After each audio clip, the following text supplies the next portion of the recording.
Welcome to the channel. I'm Johnny and this is Whittling 101. I want to show you what the basics of whittling are, how to be safe, and then how to do it and not get yourself hurt. How to do it and how to gain experience at it, because we're going to go into what the cuts are, why the cuts are the way they are, and how to do the cuts just right so that you're making this as easy of a job when you're whittling a big project as you possibly can. And I got some insights for you I think you're going to like. Okay, whittling 101. First things first, safety is the most important thing. You need to get yourself a carving glove for your hands. This is a set right here. These are A5 carving gloves. What does A5 mean? There is a cut protection level by the American National Standards Institute, and that goes A1 through 9. Take a look up here and you'll see a little infographic about that cut protection level. I suggest A5 or higher because I've cut myself through A3s. Although the higher you get in the number, the less dexterity you're going to have in your hands. So these A5s are from DexFit, and they work pretty good. You've got some dexterity in your hands, so you can see they're rubber coated here. But with these DexFit, they don't come off because they're a better quality rubber coating, and so I don't see them coming off on the carvings too much. If you get with cheaper cut protection gloves, the black rubber can come off on the carvings while you're doing things. I do like these other ones here, these Kagos. These work pretty good. These are A3 though. I couldn't get them in an A5. I use these probably more often because I like having the extra dexterity. I should use the A5s because, as I said, I cut myself through the A3s before. However, you'll notice that I've got some finger wrap here in two places because this seems to be the spots where I cut myself most often or experience finger fatigue whenever I'm carving. This thumb, mostly because I'm pressing on the back of the knife blade when I'm carving often, and when I'm holding this carving, I'll have a tendency to wring that knife close to that finger, so I have that protection there as well. So let's talk about finger wrap for a second as well, because outside of gloves, again, with the gloves you want to get a cut protection of A5 or higher. That's what I'm suggesting.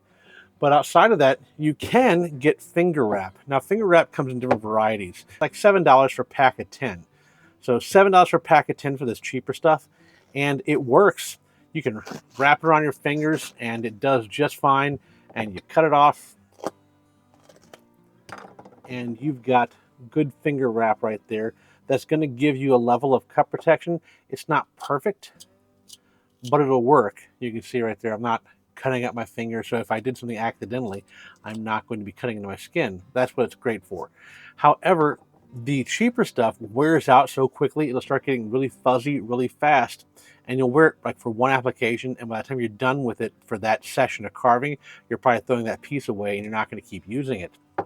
With the more expensive stuff, this stuff is $10 a roll, or you can get different colors that most people don't like, and this is the color most folks don't like. If you get this color, you can get this for $5 for a roll, and this is significantly better. This is the Kramer with a C-R-A-M-E-R, Kramer stuff, and it's much better. It lasts longer, and you can see I got this carving glove with those finger wraps on them because they last for multiple sessions, so I can wear it on my hand and have it there, present, ready, already ready to go. So I put the glove on, the finger wrap's already in the thumb and that index finger, I'm ready to go. While you're carving, your offhand or your carving hand, your dominant hand, is the one holding the knife. So you don't really have to have a carving glove for this hand. However, there's one cut called a paring cut where you're going to be bringing that knife towards your thumb. Having finger protection in this thumb is a really good idea. You should wear a glove on this hand too, especially when you're new, just to be certain. You're going to see a lot of carvers in some carving tutorials where they're not wearing a glove. Don't do that. Don't be that person where you're not wearing a glove. If you cut yourself, that is an expensive bill. It is far too easy to wear a glove and start from the beginning getting accustomed to wearing a glove. And if you do that, you don't have to have a hospital visit if you accidentally stab yourself, because we're using very sharp knives, and this is a really easy thing to do to keep yourself from getting injured. These gloves were like $10 to $15. It's not that expensive to get a pair of carving gloves. When it comes to carving gloves I suggest not getting at all, are the ones in this style here. It's just polyester. These are Beavercraft carving gloves. I don't suggest getting these because I tried using them once, and you can see I've already got a cut right there. The first session I used them on, I cut myself, and I didn't cut my skin, but I cut into the carving glove, and it cut into the carving glove immediately, and I was like, oh, that is all I'm doing with that glove. That was within a few minutes trying to use it the first time, and yeah, throwing those out. Don't use those gloves. So Kago is a good brand. Dexfit is a good brand. Brands don't matter as much as cut protection level. A5 or higher is what I'm suggesting to you. I often use an A3, so you're going to see me using A3 sometimes because I like the extra dexterity I get. But A5 or higher is definitely a fantastic glove, and they work just fine. I'd probably be using these ones a little bit more if I didn't get them in a medium. I was trying out different sizes. I found out that I like a large. The medium is a little bit too tight, and so I don't have as much dexterity as I would want to because it's just a little bit too tight, and so it's pulling in a little bit. But it's still a good glove, and you can see like I've got a lot of dexterity. So I probably should get a set of A5s in DexFit that are just a large rather than a medium, and I'd probably be pretty happy with that. So I might, well, the next time I order gloves, I'm probably going to do that. That's all I want to talk about when it comes to carving gloves. There is a stropping video on the channel. Watch that video. Learn how to strop well. When you're getting your own strop, you can buy one. Like this is a Flex Cut one that I got from Flex Cut, or you can make your own. Here's one that I made. It's a piece of wood that I glued a piece of suede to, and I use regular wood glue. Put it all over it, smooth it out nice and even, put the leather down on it, let it dry overnight, then I cut the leather off around the outer edges there to have a good piece of leather for a strop. And this strop has been my go strop, my travel strop. It's the one I use when I'm going someplace. I take that one with me. So go watch the stropping video. Traditionally, whittling, you see it in videos, and you see people start to whittle, and they just kind of do this number right here, right? That's the traditional method you see people doing. Tradition. That I can tell you in one word. Tradition! You're not controlling the blade when you're doing this. You have no control over what this blade is doing, where it's going, and that can be dangerous. So we don't want to whittle this way. You might whittle this way if you're carving a spoon, but when you're carving something delicate, something small, like a figure, like what we're doing, that's not what we want to be doing. That's just a waste of time, and it can be a little dangerous, especially for anyone in this direction of us when we're carving. So we want to carve controlled. We want to carve where we know exactly what we're doing, what this knife blade is going to be doing, where it's going to be going. Now, when you're carving, there are 3 places on this blade that you're going to be using, all right? When you're doing really big cuts, really thick cuts, you're using the first third of the blade, basically, okay? That's when you're doing really big, thick, large chunks. So if I want to cut off a large chunk of wood, like that big old heaping chunk right there, I use that first third of the blade right here, okay? The middle third of the blade, that's where I'm just doing most of my cuts. The majority of cuts, when I'm just taking a lot of wood off, I'm going to be using the middle section of that blade. The tip of the blade, that last third, that last little bit right here of the blade, that's where I'm doing delicate things. So if I want to just do something nice and simple, I could do a little stop cut action right there to cut a little sliver out. If I'm doing simple things, little chips, I use that last third of the blade to do that stuff with. So that's the 3 sections of the blade I want to talk about. Next, I want to talk about the cuts that you're going to be using. The first cut I want to show you is the push cut. And the push cut is normally done by just pushing the knife blade through the wood, and that's a push cut. But to give you more detail here on what's happening and why it often looks easier for the carver you see on YouTube than it is for you there at home playing the home game, let's get a little bit more into what's happening when I do a push cut. When I'm doing this push cut, my left thumb is the one doing the pushing action, okay? And it's pushing the knife blade up here through the wood, and that is far easier. I'm also more in control of what the knife blade is doing. The knife blade's not going flying past the end of this because the knife is going to stop when the thumb reaches the pinnacle of what it can push as far as it can, right? The other thing I'm doing is my right hand is simply holding the knife here while the left thumb is doing all the work. But when I need more force, the right hand will use that left thumb as a fulcrum, and I pivot the knife on that thumb. So as I'm carving, I can get a little bit more oomph if I need it to get larger chunks off. Now you'll see I was using the first third of the blade there. I can also get down lower and use that first third. Sorry, I was using that last third before, but I can use that bottom third right there and get larger chunks off by using the fulcrum of that thumb and by pushing that thumb all in the combination there, and I get some big chunks of wood. People say, oh, Johnny's stuff, it cuts like butter. Man, he's using a softer wood. He's using stuff that we don't get here. It's not the same wood. It's not the same wood. My wood's far harder than his wood. That's not the case. Number one, my knife is probably sharper than yours, but number two, I'm probably using better techniques by pushing with this thumb, using it as a fulcrum, and controlling the knife better. So keep that kind of thing in mind. And that is our push cut. The other thing you can also do is a pull cut, or a paring cut. And this is where you're carving towards you. And this is where I often tell people you want to have something covering this thumb here. And you can use that thumb wrap. You can get a thumb guard that you can wear, or you can wear a second glove on your offhand. And let's wrap this thumb up. I'll take this knife here, cut that, and this is self-stick tape, so it doesn't stick to you. There's no adhesive to it, but it does stick to itself. Okay, so I got that thumb wrapped up with this tape, and now what I'm going to do is I'm going to push on the carving and pull towards me. I'm not pulling like this with my whole arm. I'm pulling with my palm of my hand. Okay, that thumb is staying down here out of the way, and I'm going to keep it on the wood as I do this. So this is the maneuver. Okay, I'm not pulling the knife towards the thumb. I cover the thumb because accidents happen. I am pulling into my palm. I'm not pulling like this with the knife.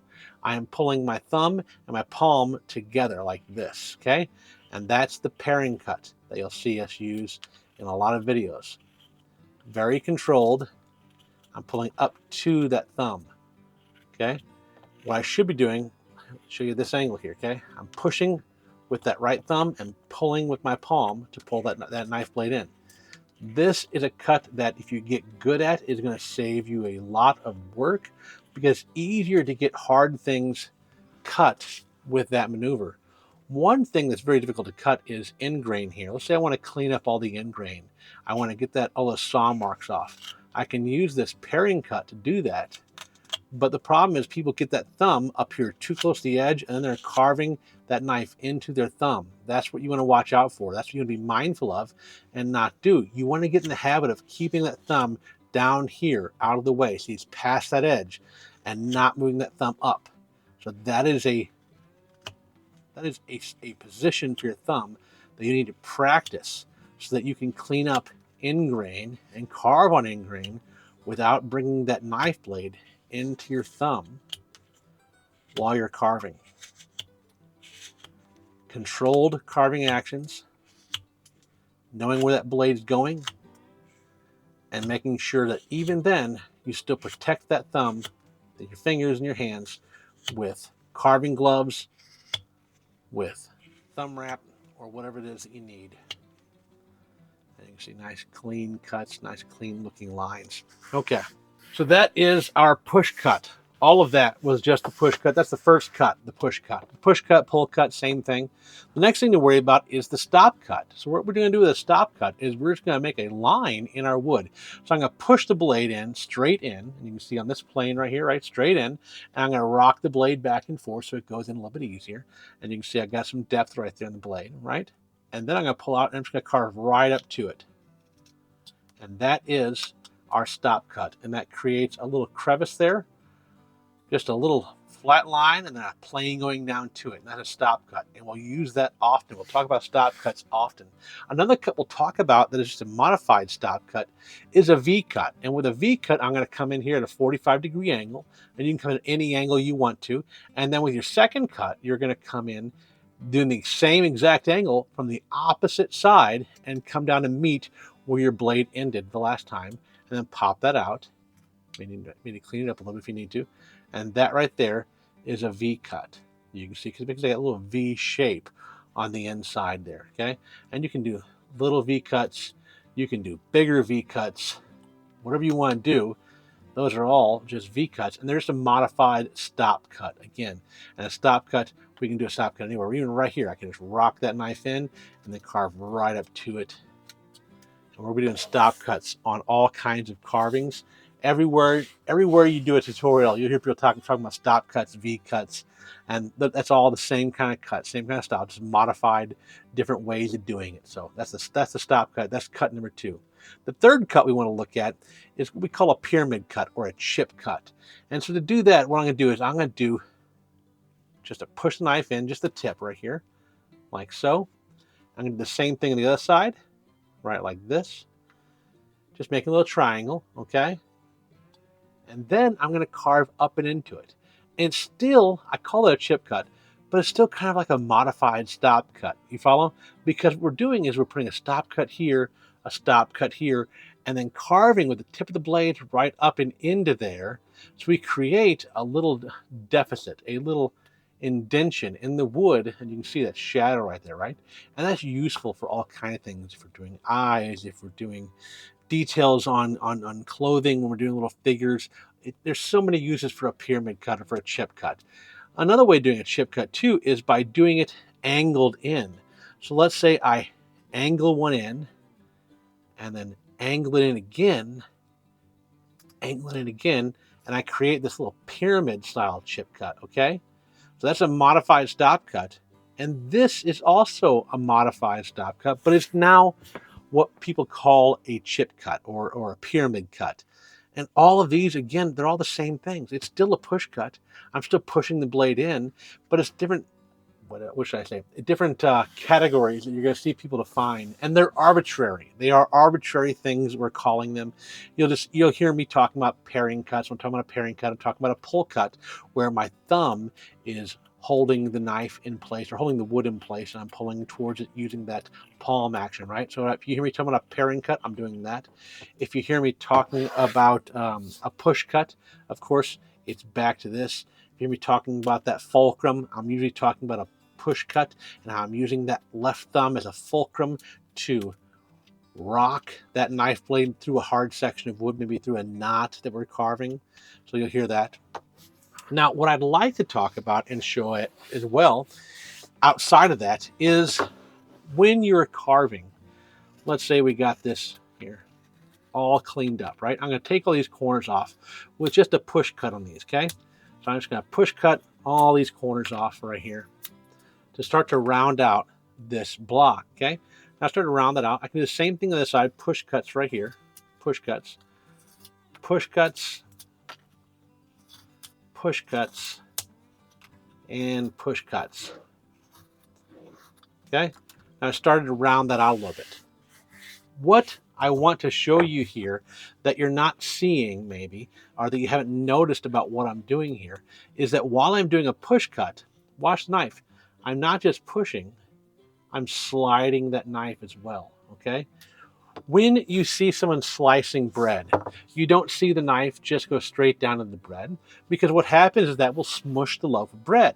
What you see happening is they saw it into the bread, right? They take those serrated knife edges and you saw back and forth, and you can cut a nice slice of bread that's going to make you a perfect sandwich, and you can have your perfect sandwich how you want it. When you're cutting wood, the same thing is true. If I just push straight through here, it takes more work. If I instead pivot the knife and slide it through here as I'm carving, I can get more work done with less effort. So when you see my knife moving more smoothly through wood than yours is, it is because of experience. You're going to get better at carving the more time you spend carving. The more time you spend with your knife in the wood, actually removing wood, you will develop muscle memory and get better at moving that knife more easily. And I cannot express this enough. It is time spent carving that develops your carving skill. You can learn as much as you want to about faces, about structure, about the body, and like how to get those shapes and find those shapes. But the more time you spend carving and actually whittling on wood is how good you're going to be at using that knife and piloting that knife, if you will, through the wood. So spend time carving. You're going to make terrible carvings. Everyone makes terrible carvings. There's nothing wrong with making terrible carvings. Terrible carvings are the order of the day. I can show you a bunch of terrible carvings that I have made, and they are absolutely atrocious, but I couldn't have gotten to the awesome carvings, like carvings like this guy here. Here is a little Viking kind of guy, a little dwarf axeman that I made not too long ago. And he's fantastic, and I love this. And I had to work for a long time to get to the point that I could carve a figure like that. But to get to that point, I had to make some terrible carvings to get to that point. Now, what am I doing with the stick right now? Right now, I am just whittling this into a cylinder shape. I'm just spending time pushing the knife through the wood. And this is what I'd like you to do. I'd like you to practice this, just making a cylinder as a way to get better at what you're doing. And what we're going to make is we're going to make this thing right here. We're going to make this cylindrical spiral ribbon kind of thing. And if you want to, you could paint it one side red, one side white, and have it like be a candy cane. You could hang it in a Christmas tree if you wanted to. You could do this to a knife handle if you wanted to, if you had the time. You could do this to all kind of things. You could just do this, paint it fancy colors, rainbow colors, or whatever you wanted to. Hang it from your rearview mirror or whatever. All kind of things you could do with a little spiral like that, right? And it's not so important that we get each little section of it even. You can see I'm not even here. What we're going to work on doing is we're going to work on getting those inside edges clean, and we're also developing another skill that people need if you're going to be wood carving much, and that is getting outside of the box of thinking of your piece of wood in squares and right angles. Because a lot of folks start carving and they only carve off just enough to get rid of what they don't want to have there, and then their carvings kind of looking boxy because they didn't go deep enough, they didn't go too far, and they look rigid and they don't look flexible, and they just look, well, not alive as they could be. So now that I've riddled this block into a cylindrical shape, okay, spend some time and do that, and just take off the corners, and then take off more corners until you get it into a cylindrical shape. And doing that, practicing that, spending time trying to do that is going to help you. I didn't provide much guidance when I getting to this point because I shouldn't need to. You should try to struggle past it and get to this point here on your own. If you're having trouble doing that, keep working at it. Make those logical leaps to get to the point where you can do that. And I promise you it's going to be more beneficial for you to do that on your own than for me to show you. There's a lot of this learning that what we're trying to do is train your mind how to think, but the only way to do that is to let your mind make some leaps on its own, because that is the skill that you're going to need to develop, because your piece of wood is going to have a different grain pattern than mine is. And so as you start carving, you're going to need to be able to make those leaps about what you should do next that I can't be there to show you. And so carving a cylinder is a really simple shape. You just take the hard corners off until it looks like this, right? But if I told you what to do on every step, it wouldn't be the same for you depending on what your wood did. And you're going to learn that and how to interact with that wood by trying to get this to this point on your own without help. Now, what I'm going to do is I'm going to start to draw a line here all the way around, and you can make this as steep as you want to and just spiral it around all the way around the carving to the other side. Try to keep about the same angle if you can, roughly, and turn around from the other direction all the way around to the top edge. Okay, now you can see it's a really wide section. Okay, so I got started right here on the top. Right there's where I'm starting. Okay, so I'm going to the opposite side from that point over to here, and I'm going to do it again. And that's going to give us our second line. I'm going to try to maintain the same angle as this other side. So I'm going to try to keep this line equal distant from the other line and just bring it on around.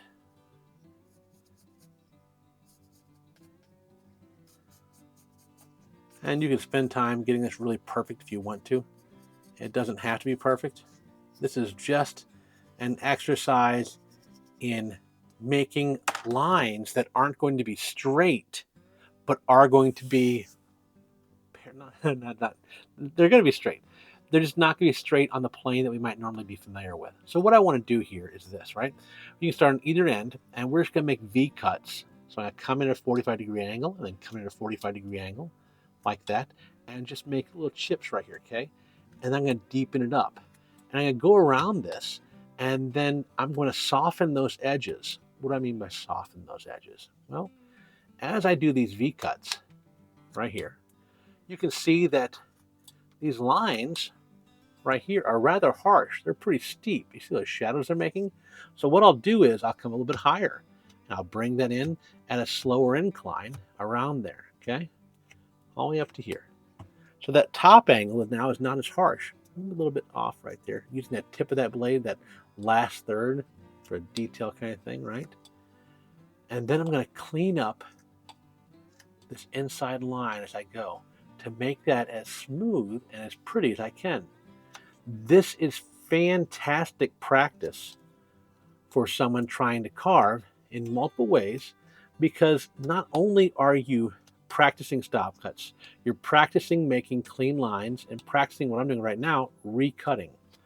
What is recutting? After I do a V-cut, I cut into this and I cut in again here. If that line's not perfect, you can see it's not perfect right now. That looks terrible. I'm going to come back in and I'm going to recut it a little bit deeper. Do it again if I need to. And again, just to clean that up and make it look better. I've heard the saying that good writers don't just write, they rewrite, which is a fantastic saying, because some folks like Brandon Sanderson or Jonathan Scalzi, when they're writing a science fiction novel or a fantasy novel, they'll write the novel and then they'll spend weeks, months rewriting the novel, honing it, getting it just perfect before they release it, right? That's what George R. R. Martin does. That's why he hadn't released a novel in 20 years. I'm kidding. Of course he has. But recutting, I'm convinced that carving is the same, right? Great carvers don't just carve, they recarve. They spend time going back in on lines and cleaning them up more. And as I did that, you can see this is starting to become a really smooth line compared to where it was. It's starting to look a lot better. We can keep doing that, keep carving it, keep rounding it over and getting it a little bit better and a little bit better as we continue around here. I want to make sure I stress this. What you're doing here when you're doing these cuts too, to make it easier on you, you'll see me do this and it's hard to see what I'm doing on this part here. I am pushing forward a little bit as I come in. I'm not just pushing down. That knife blade, I'm going to over exaggerate the movement here, okay? As I'm coming down, I'm pushing forward like that. I'm slicing it like you would a piece of bread when you're slicing bread. Moving forward, I'm over exaggerating now. You don't have to do it much. I don't slice much. I'm over exaggerating it to show you right now. So you miss it a lot of times if you just watch me and you don't hear me explain exactly what I'm doing. You might not see that slicing motion as I do this because it's slight. I'm not having to move it much to get a lot of speed or a lot more smoothness with this cut. So if I just slightly move it forward or backwards, like pulling it backwards as I cut in, it moves so much more easily through the wood. It is silly. And practicing that, getting good at that, at slicing that knife, at moving it as you're push cutting, if you get good at that, all of your carving is going to be far easier than it would be if you hadn't gotten good at that. Spend time practicing that maneuver and your carving is going to be easier to do, and it'll help you produce cleaner lines because you can easily slice through wood. Think about back to that loaf of bread analogy we used, right? When you just push into it, what happens to the bread? It gets smushed, it gets crushed. The same thing's happening to this wood. If you move the knife and slide ever so slightly, you're going to see that sliding action pushing you through the wood, and it's going to produce cleaner cuts, and your cuts are going to look better, and your carvings are going to come out looking better as well. So that's what we're doing here, just practicing that as we go around the outer edge. It's not difficult to do. It's just going to take a little practice. I'll say this too. When it comes to getting better at carving, practicing carving, as I said, is the way to go. But don't just practice lots and lots of different things. Practice one thing several times and you will be amazed. But doing a carving multiple times in a row, not just once in a row, will drastically increase your ability to carve that form, and you will be amazed at what you can get done. If you carve one thing 4 times, that fourth carving will be so much better than the first one. It will blow your mind, I promise you. So if you pick a carving tutorial that you're going to do, don't do it once, do it multiple times. There's a flower on the channel. It's a great beginner's tutorial. If you feel like making a flower for your mom, for your spouse, for your husband, for whoever, don't make one. Make 2 or 3, right? You got 3 kids, you got 4 kids, make one for each of them. You got 3 daughters, make one for each of the daughters. You got a husband, you got a mom, you got a wife, you got a sister, make one for each of them and get better at it, and you will be amazed. And then the last one you make, that's the one you keep. Give the first one away. Keep that last one for yourself, unless it's your spouse, in which case give them the last one. If they're watching right now, that is obviously what we're going to do from the get-go. We were going to give our spouse the best one because that's the kind of people that we are. You're a good person. I'm a good person. We love our spouse, and that's wonderful. Thank you, honey. So that's where we're at. But all I'm doing here, again, I'm just cleaning up those lines. I'm softening those curves. I'm going in and I'm recutting, okay? I want you to spend time recutting, getting as smooth as possible of a line through here that you possibly can. See how pretty you can make that, how much you can make a straight line on a diagonal all the way around. How well can you do that? Okay, can you recut it so well at that right angle and smooth those hard lines over? Take your time, wear your carving glove, and practice that. Practice that slicing action. Practice rolling those edges and getting that just right. And that's what we're doing. All the way through. All the way through. And you can see if it's easier for you to flip the carving around and do it from the other direction, then flip the carving around, do it from the other direction. As you're watching tutorials, you're going to see me flip the carvings around often as I find the right spot to come in at to get a carving done. One direction might not be perfect. Another direction might be significantly better. Okay? Now, with this one, we got that first line pretty much in. So work on that second line now. Find out where it starts and then start doing those V-cuts, right like so, all the way down, all the way down. If you feel like you got this enough, go ahead and grab your stick. Start practicing if you haven't started yet. Practice these little cuts. Practice rounding those edges out and then deepening this middle one here, okay? Deepen that up. And then round those edges off. And you see where we have this back edge here, right? It's rounded off this side and this side. See if you can round it off to where it's rounded over and it's rounded all the way across there if you can. Then you've got nice, big, smooth lines. And this doesn't look, even though it started as a block, it doesn't look blocky in any way. It looks like two pieces of rope twisted together, right? Let's make it look like that. Make it look like two pieces of rope twisted together. Now, what we could do too is across this top here, you can see I did it on this one here, right? I carved that end grain off and then I connected it to where it looks like two pieces of rope coming through there. So what you do there is you can just kind of bring this up and around over here like so. Come right across there. You just basically put a V cut right through the middle, right? Now what I'm going to do is I'm going to do that paring cut we were talking about. So I'm going to keep this right thumb down here. I'm going to use that knife blade and come right across right here. These are people say too, oh, Johnny carves that end grain off so easy. Obviously his wood is softer than mine. Not true. My knife may be sharper than yours.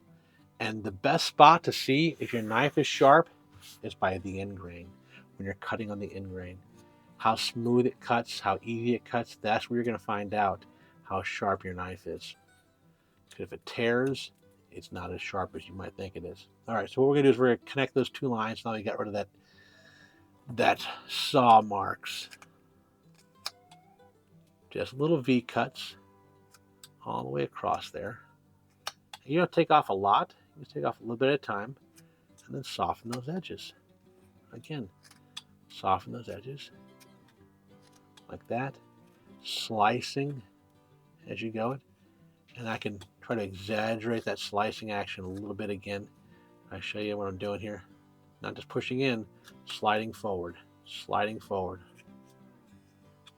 right? And then we separate those out so they look like two individual pieces, right? So that's what I want you to do. Practice that until you can get a piece that looks like this. right? And you get those clean lines all the way down, and it'll look fantastic. And like I said, it'll be a neat little thing you can either have on your desk at work, or you can take it, you can give it to somebody, you can put a little hook in the top, and you can hang it from a rear view mirror if you wanted to. You can paint it white and red, and maybe like a Christmas candy cane, or you can paint it multicolors, make it a rainbow pattern. It can be whatever you want it to be, but it's something good to practice. And yeah, a nice little thing to have on your desk at work, or just like a fidget thing if you wanted to as well. But it's good practice getting better at those lines, and to spend a little time doing it. So I hope that helped. That's Whittling 101. Thank you very much for your time. And that's all I got for you today, folks. Thank you so much for sticking around at the end of the video and watching the whole thing. I really appreciate it. If this video was informative and helped you in any way, shape, or form, please like the video and subscribe to the channel, because it really helps out, and I really appreciate it. Outside of that, head over to Instagram and Facebook. Give me a like and a follow over there. My links are on the bio. And yeah, really appreciate your time. I'll see you guys next time. Ooh, ooh, ooh. Click the videos popping up the channel, like this one right here, or that one, either one.